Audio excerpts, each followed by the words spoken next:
Hello everyone and welcome back to Timberborn. This is episode 8 of the Haunted Hollows series. In the last episode we survived our first bad tide. Right here you can see we have our bad water diversion system. The whole system worked out pretty well. We have the sluices down here that close during a bad tide, and then it forces the water up and through here. Our secondary system, the contamination barriers were not needed, but this was going to be our first line of defense in the event that we did not construct this bad water diversion system. We also constructed some more tubeways, and there's also a tube station right over here. And so the beavers are utilizing this immediately. This is going to be very helpful for boosting our efficiency in the colony. And then we also continue to expand our production zone up here. We have a couple smelters, and then we also created our first number cruncher. This is going to be pretty important down the road, since we have quite a few inventors huts over in this area. And so we can pause a bunch of these jobs and we'll have some more workers that we can throw into some other jobs. And we have just begun a new wet season. We are on cycle 9, day 1 at the moment. And we can start unpausing some of these water pumpers. And I'm taking a look at this system up here. I forgot that the tube stations can't actually conduct power, which means that we have 2 engines working in this whole system, which is fantastic. And then as soon as we get these water wheels all connected in, then that should provide even more power when the bad water returns. But it looks like this guy is actually not doing anything.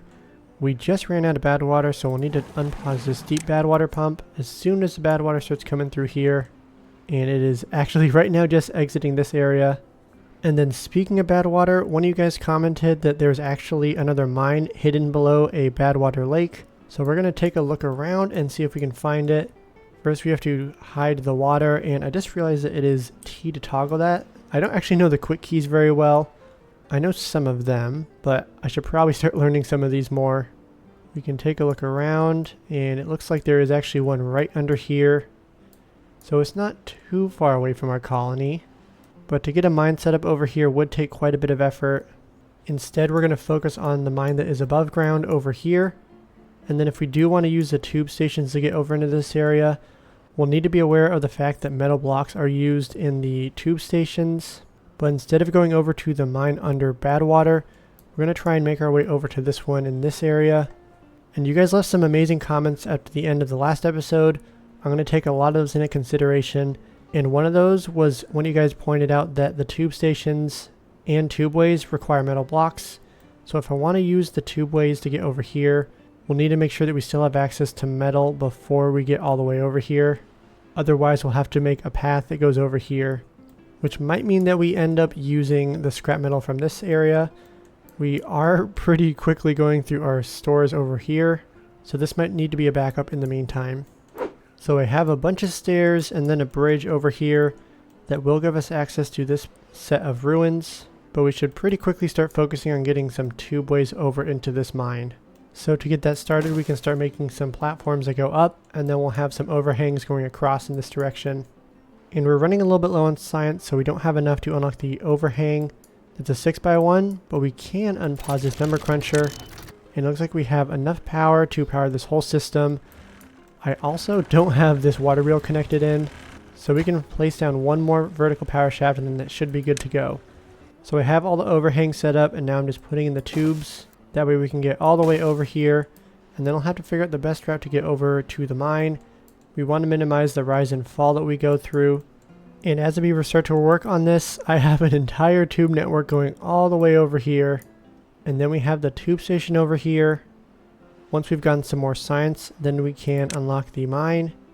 It requires quite a bit of treated planks, gears, and wood, and then a bucket of science as well. Thankfully we have a good amount of treated planks at the moment.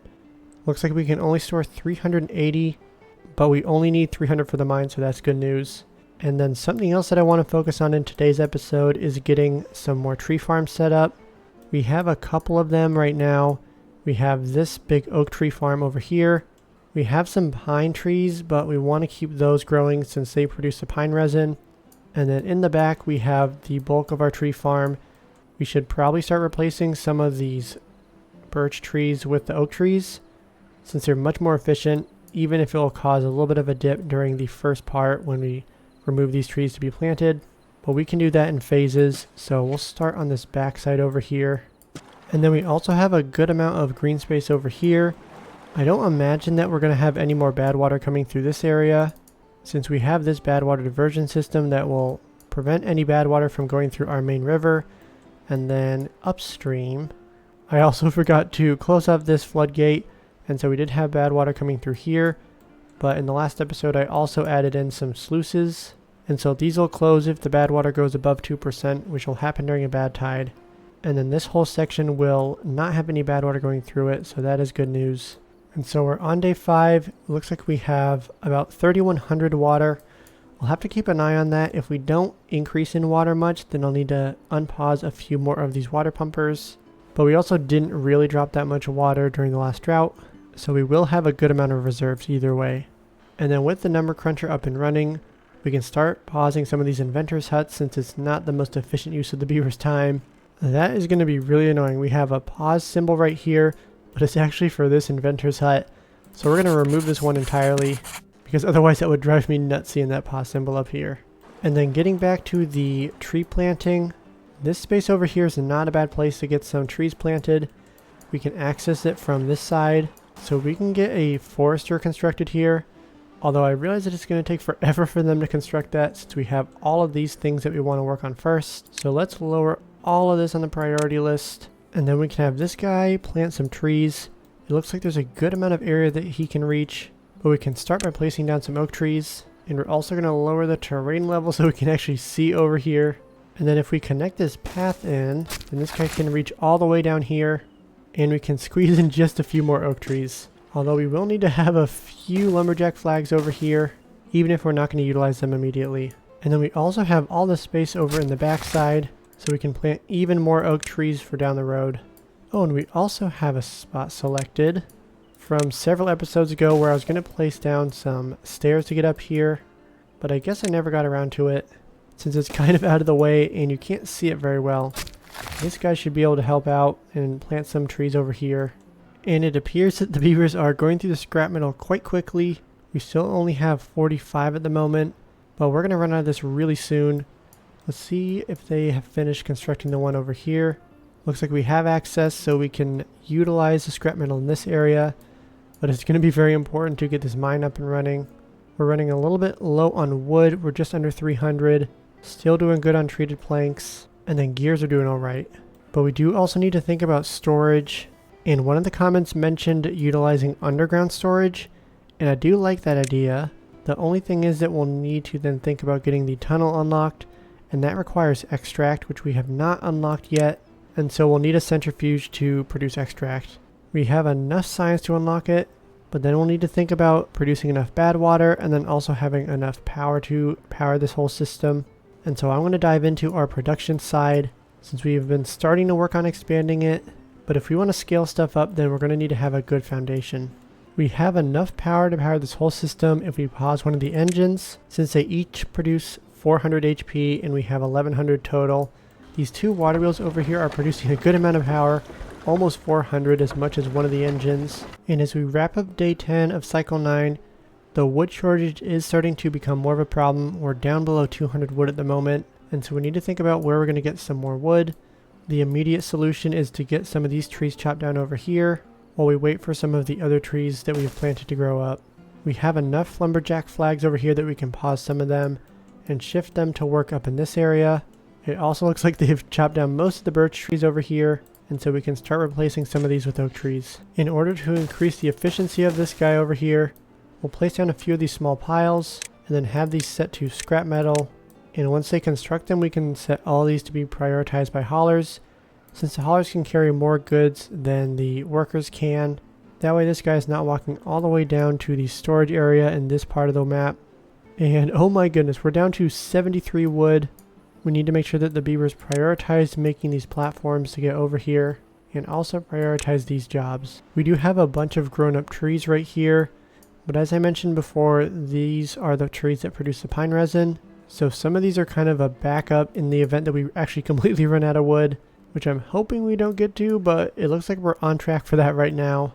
But once this last platform is constructed, we should have a few trees that we can chop down, hopefully help mitigate the decreasing wood supply. And then we have lots of beavers who are sitting around and doing nothing. We can pause at least some of these beavers and then toss them into some of these water pumps. We can also place down a couple more lumberjack flags, help bump that wood number up since we're down to 29 wood at the moment. We have some wood that's up here. It's not as easy to access, although I think we could go up and over this direction. Or we could build a tube station over here, but I don't think that's quite worth it. And we can unlock the centrifuge for 600 science, since we have a good amount of science at the moment, and you want to start building up some extract stores. I want to jump straight to the large tank for storage, although I think we should have a medium tank down for now, since this does not require metal blocks, and we are going to be running a bit short on metal coming up here shortly. Another comment I saw during the last episode was that there's a secret water spawner somewhere on the map, but I'm not exactly sure what that means. I know in the corners we have a couple of these ones, and then we obviously have our main water spawner right over here. But then taking a look around the other parts of the map, oh, is this it? Is this even water? What the heck am I looking at? Ah, so we have one single tree, and then some blueberry bushes, and then as we go down, there's some scrap metal, and then I can see the singular water spawner. So that's a fun little Easter egg that they put in there. Thank you guys for leaving comments like that, because otherwise I would never have looked for that. But the drought has officially started, and what am I looking at? Looks like, ooh, this is running out of water. That is not good. How is this guy not feeding it water? We have so much water, that's like literally his only job. But we do need to pause all of these water pumpers, and then we are perfectly balanced in terms of jobs. So let's unpause a few of these inventors huts, basically give them some sort of summer job to work on. And then we'll also need to unpause this engine. Oh, and it looks like I did not place the power shaft in the right spot, so we'll need to make a quick little adjustment over here. And we're down to only 20 wood. The beavers are going through the trees over here pretty quickly, so let's make sure we high prioritize this. Oh, can they not reach it? I guess I must have removed the stairs over here, so we can add that back in and then also high prioritize it. Oh, so you know what? I'm thinking about it. With the water spawner underneath here, we have a whole area that we could actually fill up, and it looks like the water overflows in this direction and then would actually fill this area up and then continue along with the river. And we're not terribly far from this. All we need to do is put in a tube station so the beavers can hop out, and then we can make a short little path over to this area and start placing some dynamite down. And now we just need to see how far down we would need to go. So if we go straight up from here, then this blueberry bush is a good place that we can place some dynamite down. And so this is a fun little side project. It's not going to be super essential, I don't think, although we could fill this whole thing up with water, and then that would be a nice little green space.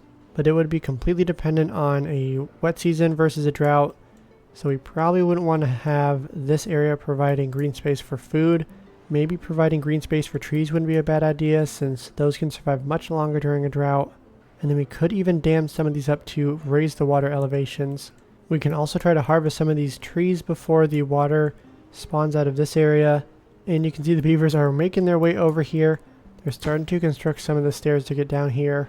And we actually have an unemployed... Wait a second. We have a stranded beaver? What the heck? How did he get over here? These beavers confuse me so much. I feel like we've trapped a few beavers over in this whole area. So hopefully this is coming to a close and we won't have any more trapped beavers. Do need to high prioritize this, make sure they can construct this quickly, because he is starting to get hungry and thirsty. And it looks like this whole area is basically complete in terms of chopping down all the wood. So we can remove most of these lumberjack flags. And at this point, we are down to just 5 pieces of scrap metal. So one of these guys is probably not actually collecting any of this. Oh, and it's because we had this set to lowest priority, so there's actually not a beaver working over here. But we should start deleting some of these scrap metal collectors and then start moving those jobs over to this area, since we have a lot more scrap metal that they can utilize. And the beavers are making some good progress with the tubes over here. Looks like we're probably halfway to constructing the tube station over here from the tube station starting down below. And we're going to run out of bad water really fast. If this centrifuge is working at full capacity, let's reduce that to just 1 worker. We have 100 bad water remaining, so we'll need to set up some more bad water storage, and then probably also increase the amount of collection that we have for the bad water. And we are ready to start placing dynamite over here. We can unlock the triple dynamite for 1,200 science, and I am pretty excited to see these be constructed. and for us to make our way all the way down where we have some secret water stored up. It looks like at this elevation, the water will flow over here. If we dam it up one level, then the water will spill out in this direction and also over here. And then if we place a dam on top of that level, then the water would exclusively go out in this direction. I don't think we want that to be the case. So we can have a few levees set over here, although we're not at that point yet, so we can go ahead and bump these to the lowest on the priority list. And they constructed both of those really quickly, so we can detonate these. And we are still short. We cannot quite reach the water down there. So we'll add another triple dynamite in. I think this one should be enough. Oh, well, maybe it will be. We'll have to wait and see. And this forester can reach all the way over here, but I did not plant any trees, so we should probably place some trees over here. Since there's plenty of space, it is very usable. Now we'll be able to see if we can actually see the water down below. And oh my goodness, there was so much water trapped in there.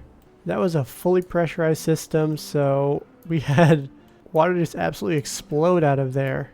I was not expecting that at all. I didn't realize that it actually could build up pressure like that. But on the bright side, we have a little bit of green space over here. We're not really going to utilize it quite yet. And we are basically out of wood now. We have 9 wood. So we need to start tapping into some of our emergency reserves. We'll get a lumberjack flag constructed up here. And then we can mark some of these trees that have not been picked from the pine resin. Clearly not within the range of this guy, since he is actually completely maxed out on pine resin at the moment. If we could get down here, then that would give us a lot of wood, but it would take quite a bit to get down here.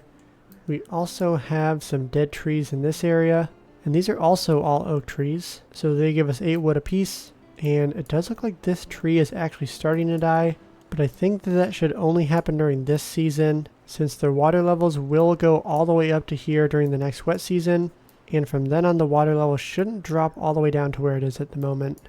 So we have some stairs that are going to be constructed, and once they finish those, then we can have access to all the wood up here, and that should help tie us over until we have some more trees grow up.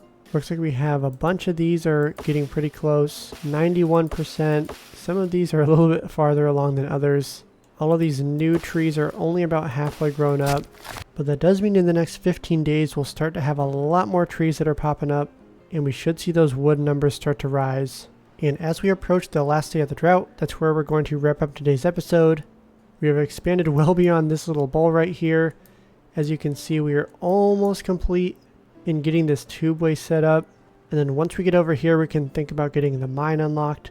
We're at 3.9 thousand science, so we should be able to unlock that in the next episode.